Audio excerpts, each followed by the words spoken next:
If we can do our small part as cattle producers and try to do the best humane way to grow our cattle and to take care of the land, I think it pays dividends down the road. My name is Wayne Snap. My wife and I have cattle here on this farm. We basically have about 430 acres here, open ground. And there's approximately 215 cow-calf pairs here. Basically, we've always implemented a rotational grazing, but we're doing it a whole lot more intensive now. On this farm in particular, we've taken 40 and 50 acres and carved them down to 10 and 12 acre paddocks. We rotate them through and they're in a certain field for say 3 days. They may not be back in that field for 40, 45 days. So that gives that grass tremendous rest. Rotational grazing is also a wonderful way to create more soil health. When a plant is growing and has an opportunity to rest, the grass up top grows and we all get to see that.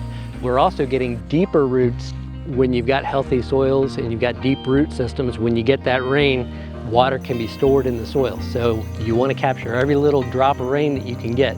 If we can hold every drop of water that comes, we don't see the detriment of a drought the way some of our neighbors or friends may see, because we're holding it there and that root system and that grass is holding all that moisture there.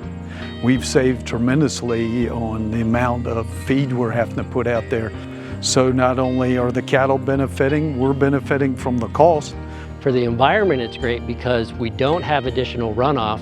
We've got water staying in place, and we've got good, healthy ecosystems that otherwise might be replaced with an ecosystem that could somehow contribute pollution to our environment.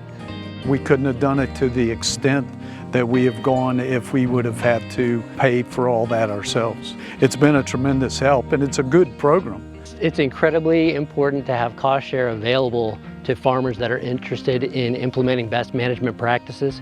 So it's a win-win if you're helping the farmer produce an environmentally sustainable product. I think that there's tremendous benefits out there to just try it and then do like we did, and you see the value and you just do some more. And then you get more enthusiastic all the time when you see the benefits of what you're saving feed-wise.